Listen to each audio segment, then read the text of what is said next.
সরকার হওয়ার আগে কিন্তু অ্যাটর্নি জেনারেল হয়ে গেছিল। এইটা আরেকটা মানে সাংঘাতিক ব্যাপার। এটা হলে ডিম আগে না মুরগি আগের মতো কারবার। সরকার হয়েছে 8 তারিখ, অ্যাটর্নি জেনারেল হয়ে গেছে একদিন আগে। তো আশ্চর্য ব্যাপার, এটা কি হইল?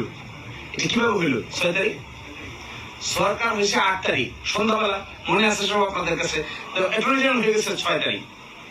নাহিদ কালকে যে বলছে যে যেভাবে আপনার নেতা নাহিদ নিয়েছে একইভাবে নাকি আমিও নিয়েছি। তো নাহিদের নিয়েছে 8 তারিখ।